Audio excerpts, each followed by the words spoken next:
It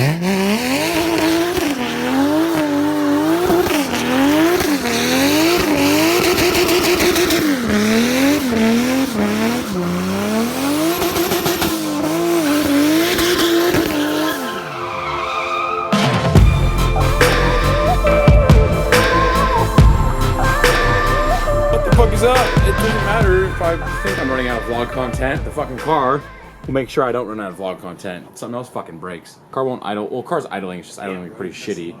I know. I swear like insanely. Let's start this over. What's up, guys? I have an exhaust leak. That won't work for anybody. Nobody wants to listen to that. It's so like pussyfooting it. That's what I'm saying. Yeah, everybody. Let the kids hear cuss words. Everybody likes to hear the F word a little bit, and I just overuse it. Keep it consistent. All right, so you guys hear it. It's probably a little loud right here, and that's because there's just an exhaust leak. This shit happens once you're making a lot of power. When I went to Sonoma earlier, so last week, I was two-stepping. Some of the kids wanted to hear two-steps, so I two-stepped.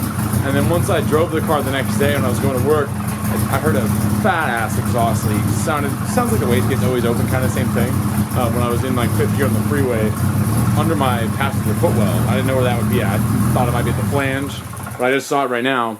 And you might be able to see while I have Alec do this again. That smells awful. I'm gonna try and show you guys how I found the exhaust leak real fast. It's pretty easy actually.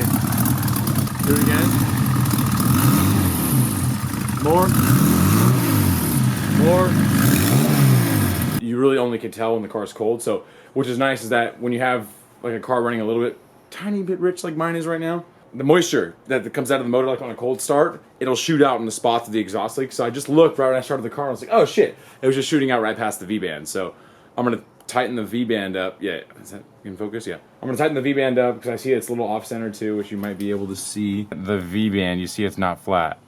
So that is the separation right there. And it needs to be tightened. So loosened up and then tightened again. So it's flat and compressed against each other so it's not going to leak.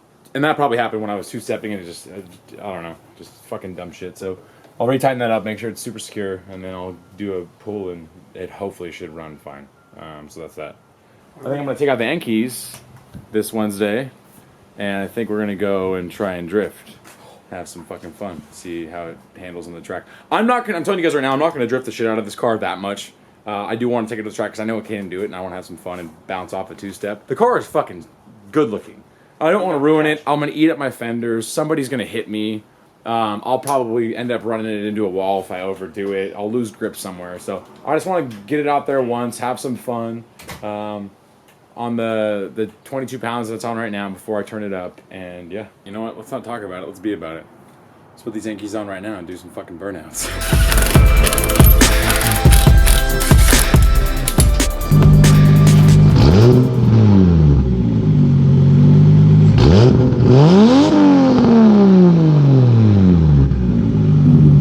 As always, safety first.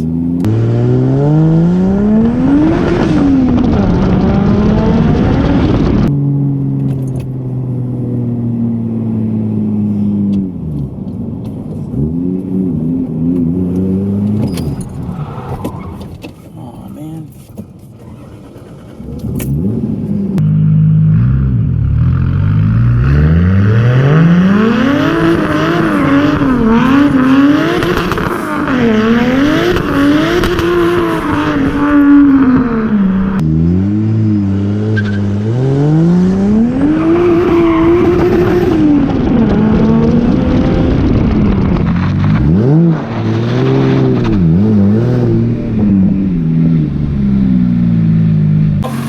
Well, since we're in the garage again, you know exactly what we're doing. Fixing another problem. Car wanted to start leaking hella oil. Cleaned off everything under there. The entire bottom side of the transmission has a dark fluid. So we're gonna go check. Fuck this car. I went under the car. I let it run for like 5-6 minutes because I wanted to see where the leak was coming from. So, look at that right there. Now what is that? That is the rear main seal. Trans has to come out. Fucking hate seals. So, it's my only car to drive, and I gotta deal with the fucking rear main seal leaking, so we're gonna have to... I don't know what I'm gonna do right now. I don't have a lift to pull it out. It's gonna have to happen. I'm either gonna pull the whole fucking motor out, or I'm gonna have to just drop the tranny. But it's like not. I can't really lift the car high enough to drop the tranny. It's a pain in the ass to do it that way. It's fucking annoying. I could do it, but it's just annoying. This is a good picture. Hopefully I'm playing some pop punk because this is how I feel with this motherfucking car. More vlog content, yeah!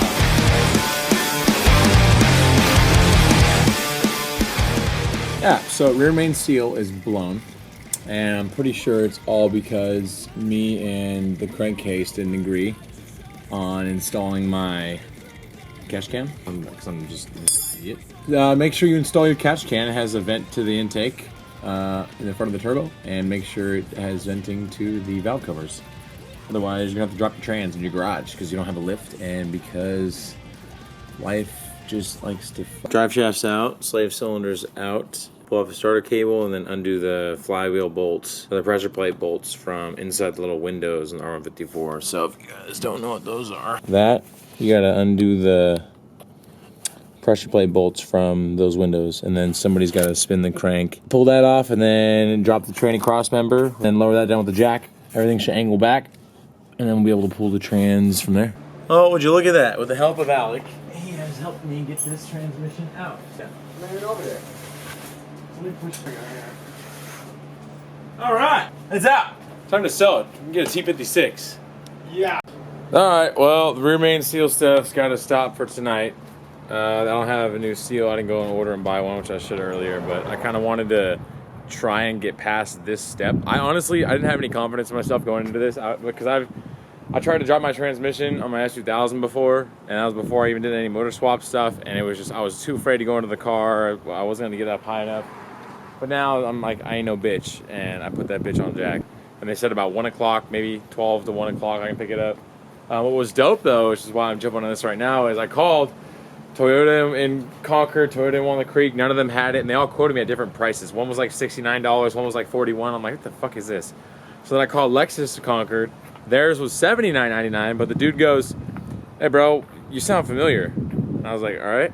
And he goes, yeah, did you come up to pick up touch-up paint a little while ago? And I'm like, yeah, for my IS300, for the red one. And he goes, oh yeah bro, I watch your YouTube videos, SR Entertainment. And I'm like, oh no shit, that's tight. Yeah man, that's me. And he goes, oh fucking A, all right, well yeah, here, let me get you a price on this part. Homie drops it like more than 60%. So shout out to that dude. I'll figure out his name, whoever it is, tomorrow or whatever. But shout out to you for hooking me up at the fucking parts shop. If you guys are gonna go buy parts, go to that damn dealer. So yeah, I'll get the seal, throw that bitch on there, and fucking A, man, this YouTube shit's starting to work. Get this shit going. But check this out. Check how much oil's in here. Y'all can see that from right there, I hope. That's just, I don't know if you can see when I yeah, you might be able to see a little puddle. It's just, it's so nasty in there. There's so much oil. I mean, look at the flywheel though. You can see that on the back of the flywheel, it's leaking like crazy from there. Or it was leaking behind it on the back of the flywheel, so that's for sure not good. Definitely some oil. I was honestly thinking about selling the trans and just dumping the clutch, the flywheel, the drive shaft, all of that, and selling it for like $3,300, I don't know, and the cube shifter too, with the extension. It'd be the perfect spot for IS300 guy right now. And it's a good transmission. It still holds held up to like 650 where I'm at right now. I think I just blew the rear main because I was doing some dumb shit with the crankcase pressure. Honestly don't know why. We'll see. But the trans is good. I was gonna go like T56, but I just don't want to drop another 3,000 on this shit right now. Plus, I can't really have it sitting up on jacks for too long because I'm driving my girlfriend's Jetta, so I need this shit fixed fast. So yeah, that's where I'm at right now. Hopefully I have this thing fucking back up and running, if not tomorrow, the day after. And then, yeah, I mean, go from there.